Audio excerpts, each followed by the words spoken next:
Olá, gente querida do canal Paz e Bem. Estamos aqui então para continuar a leitura do livro Caliban e a Bruxa, da Silvia Federici. E hoje a gente vai ver como que, nessa transição para o capitalismo, foi criado um novo tipo de pessoa que tem um drama muito peculiar, que é o drama entre mente e corpo, culturalmente construído. Sim, ela escreve assim, olha. O conflito agora é encenado dentro da pessoa, que é apresentada como um campo de batalha, no qual existem elementos opostos em luta pela dominação.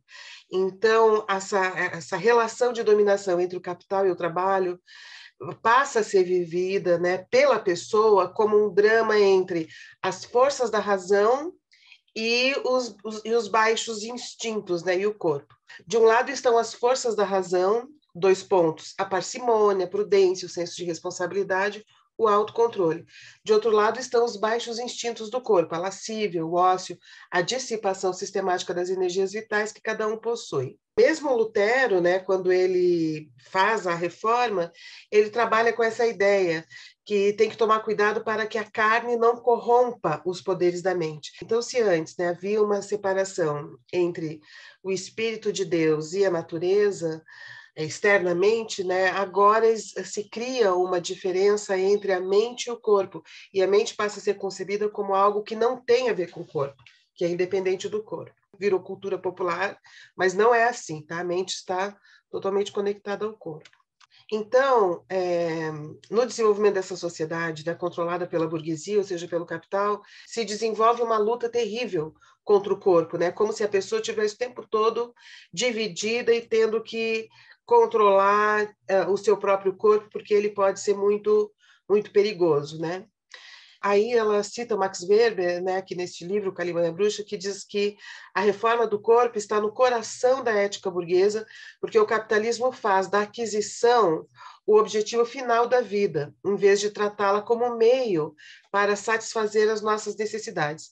Então, se a economia do capital, se a sociedade do capital visa a acumulação, a apropriação de coisas, isso como fim e não como meio, o corpo também passa a ser esse objeto a ser adquirido, né? E isso também está envolvido com a disciplina que foi produzida para esse tipo de trabalho assalariado, esse trabalho na indústria, esse trabalho na fábrica. Então, essa filosofia de uma divisão entre mente e corpo, essa filosofia dessa luta contra o corpo, dessa elevação mental, que depende de um controle muito severo sobre o próprio corpo, está a serviço do disciplinamento para o tipo de trabalho que tem hora marcada, que é todo dia, né? Isso aqui é muito importante porque parece que foi acontecendo muito naturalmente, mas não foi assim, viu?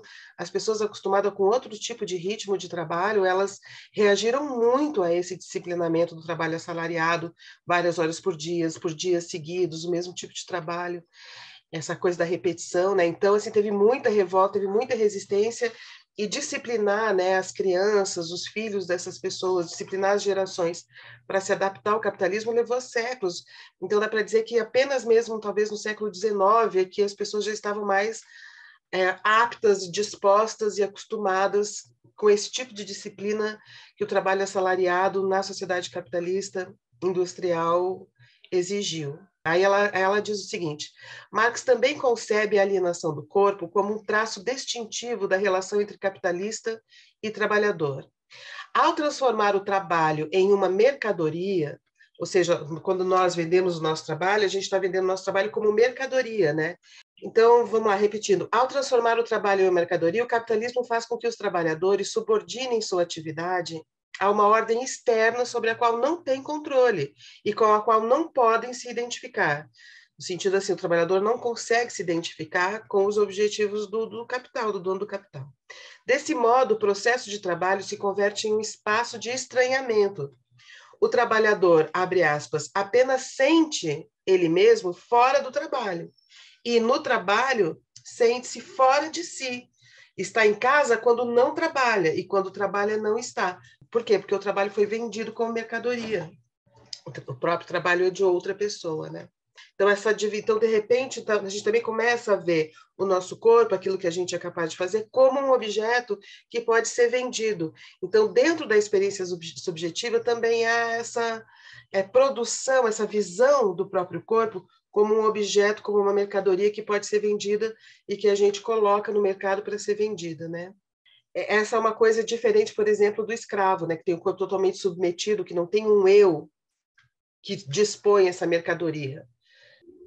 Aí ela comenta que isso também conduz a um sentido de dissociação em relação ao corpo, como eu falei, que vem redefinido e reduzido a um objeto com o qual a pessoa deixa de estar imediatamente identificada. Então, é um processo sistemático de desidentificação de um eu, do eu, né, com o corpo. Aí ela comenta que é apenas na segunda metade do século XIX que se pode vislumbrar um trabalhador como esse, totalmente formado, né? Moderado, prudente, responsável e orgulhoso de possuir um relógio, né? Mas o relógio como símbolo desse tipo de trabalho novo que surge com o desenvolvimento do capitalismo. Aí ela comenta que no século XVI e XVII o ódio contra o trabalho assalariado era tão intenso que muitos proletários preferiam arriscar-se a terminar na forca do que se subordinarem às novas condições de trabalho. E essa foi a primeira crise capitalista, essa rebeldia, né, essa insubordinação com relação ao trabalho assalariado, é considerada a primeira crise no desenvolvimento do capitalismo. E por isso, então, todo esse processo de disciplinamento que envolveu a caça às bruxas, que envolveu uma repressão muito grande, né, do Estado contra as pessoas, a criminalização da vagabundagem. Então, foi preciso muito tempo de repressão, de aprisionamento, de morte, de violência mesmo contra os trabalhadores, né, para que se conseguisse reduzir essa insubordinação e criar-se essa disciplina do trabalho assalariado, nessa lógica que vem desembocar na Revolução Industrial, né? Esse capitalismo industrial. Então, ela comenta que, em meio a esse vasto processo de engenharia social, começou a tomar forma uma nova concepção e uma nova política sobre o corpo. A novidade foi o ataque ao corpo como fonte de todos os males. Bom, aí aqui ela faz uma pergunta interessante, né, que como foi possível que nesse período também o corpo tenha sido de um interesse tão grande assim como objeto de estudo, é nessa época que se desenvolve a anatomia, a medicina, a biologia, né? Aí ela coloca essa questão, né? Como que pode ter sido ao mesmo tempo, né, tão importante, né, para o discurso intelectual, para a investigação científica que nasce ali, e ao mesmo tempo alvo de tanta rejeição, né, de tanta repressão, de tanta difamação pela política estatal. É um corpo que de um lado é importante, de outro que é um problema, né? Por que isso aconteceu e como que isso conviveu, né? Essa é a questão que ela se coloca. Por quê? Porque tinha uma tecnologia pouquíssimo desenvolvida, então o trabalho, né, o corpo humano passou a ser, né, era naquele tempo o recurso produtivo mais importante. Mas para que ele pudesse ser bem aproveitado, vamos dizer assim, ele tinha que ser muito disciplinado e também que se conhecesse bastante as potências desse corpo para que ele se transformasse numa máquina produtiva de mercadorias, né? E aí ela comenta que é esta a razão pela qual, nas estratégias que adotou o Estado com relação ao corpo, encontramos muita violência, mas também muito interesse. Então, é isso que explica, ao mesmo tempo, a violência, o disciplinamento, o encarceramento, o aprisionamento, de um lado, como uma política de Estado, a caça às bruxas, como a gente já viu, e de outro lado também o desenvolvimento dos estudos dos movimentos, das propriedades do corpo, o estudo anatômico, né? O estudo da máquina humana também, nesse período se desenvolve essa paixão, né? O Descartes, por exemplo, ele deixa muito claro, olha, o corpo é uma máquina e a alma não tem nada a ver. O corpo é um recipiente que recebe a alma e a alma é totalmente independente desse corpo. Por quê? Porque esse corpo tem que ser reduzido a essa tecnologia né, a serviço do capital. Então, uma das principais preocupações, né, dessa nova ciência era a filosofia mecânica, que se interessava pela mecânica do corpo, mas um corpo não subjetivo, um corpo mecanicizado apenas, né, técnico. E isso envolvia também um certo deslumbramento, né, porque pela primeira vez se começou a poder dissecar um corpo morto, começou a se estudar de fato como que essa máquina estava construída, né, como que ela funcionava. Então se tinha uma ideia nesse período, né, que vai do Renascimento ao Iluminismo, né, que abre-se com o Renascimento e o Iluminismo, de que o livro da natureza humana tinha sido aberto porque finalmente se tinha acesso ao corpo, ao conhecimento sobre o funcionamento do corpo. E daí nisso, então, se desenvolve uma psicologia burguesa que ela está interessada em descobrir sobre as faculdades humanas, tendo em vista o potencial de trabalho desse corpo, né? Então, vamos estudar essa máquina para que ela se desenvolva as potencialidades para esse trabalho que vai ser vendido como mercadoria. Então, isso se chama a psicologia burguesa pautada nos talentos individuais das pessoas que vão vender-se ou vender o seu próprio trabalho, sua força de trabalho como mercadoria. Aí o Max Weber vai dizer que o que acontece, então, nesse período, né? Ao mesmo tempo, um deslumbramento científico que a gente vive até hoje, né? Que tem a ver com o conhecimento do corpo, mas, ao mesmo tempo, um desencantamento, né? E uma profanação do corpo como esse lugar sagrado, mágico, né? Visto apenas como uma máquina pela filosofia mecanicista. Ali pela segunda metade do século XIX, entrando no século XX até hoje, a gente vem tentando reencontrar, né, essa mente, esse corpo, essa alma e esse corpo, e entender a inteligência subjetiva, criativa, cognitiva, ética do corpo. Tá? E aí ela vai comentar aqui, né, Silvia Federici, que na filosofia mecanicista se percebe um novo espírito burguês, que calcula, classifica, faz distinções e degrada o corpo só para racionalizar as suas faculdades, ou seja, o corpo é visto como uma máquina mecânica. Então, na medida em que a filosofia mecanicista degrada o corpo, né, a uma máquina que pode funcionar bem ou mal, ele faz isso para intensificar a sujeição do corpo pela própria psicologia da pessoa, que se separa entre um eu e um corpo, e que esse eu passa, então, a exercer uma dominação e um disciplinamento sobre o próprio corpo que vai ser vendido como força de trabalho, né? E isso entra na pedagogia, isso entra em várias instâncias da vida, na educação familiar, né? E também nas regras de comportamento dentro dos espaços de trabalho. Então, intensifica a sujeição do corpo, ao mesmo tempo que maximiza a utilidade social do corpo, com a finalidade de tornar o comportamento mais uniforme e mais previsível, né? De maneira geral.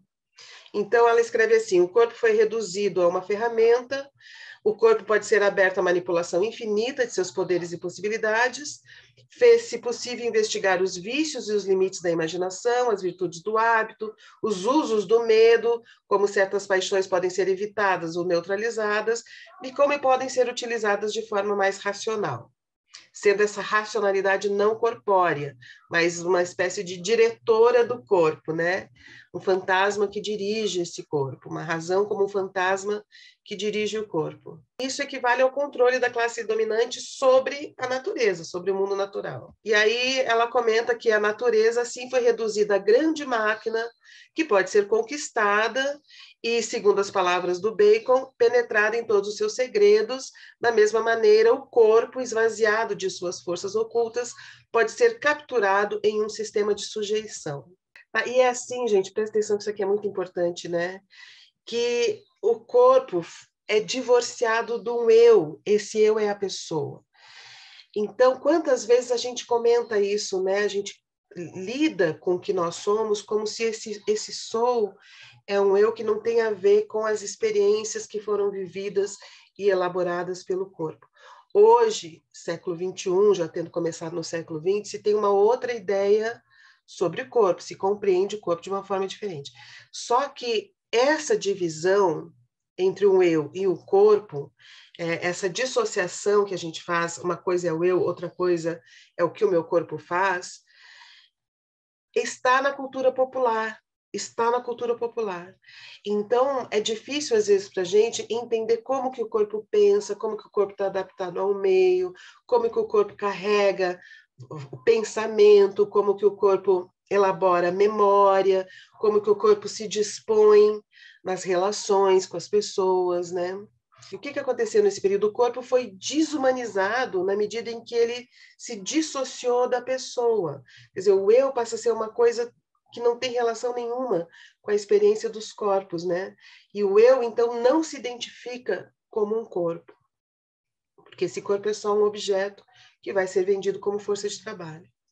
E isso virou cultura popular. E um dos trabalhos que a gente tem, né, nos nossos cursos, nos nossos grupos, é promover esse encontro, né, do eu com o corpo, ou da pessoa com o seu próprio corpo, como um processo de pensamento, de cultura, de formas de lidar, de experiências que se transformam em conhecimento, né? Na forma de lidar com o mundo, no modo de lidar com o mundo. Então tá, gente, hoje a gente vai ficar por aqui e na semana que vem eu pretendo trazer uma nova alquimia, né? Como que a magia medieval, esse corpo que era concebido como com potências mágicas, né?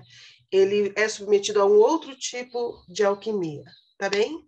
Então, até amanhã. Se quiserem estudar comigo, me mandem uma mensagem no direct, Fernanda Carlos Borges, ou me mande um e-mail para fernandacarlosborges@gmail.com. Estamos com um curso de extensão em pleno andamento aos sábados e abrimos uma turma nova na quarta-feira de manhã. Então, para vir estudar essas coisas comigo, discutir, conversar, trazer histórias e se aprofundar e se qualificar profissionalmente com curso de extensão, me chame e venha estudar comigo, tá bem? Um grande abraço e até semana que vem.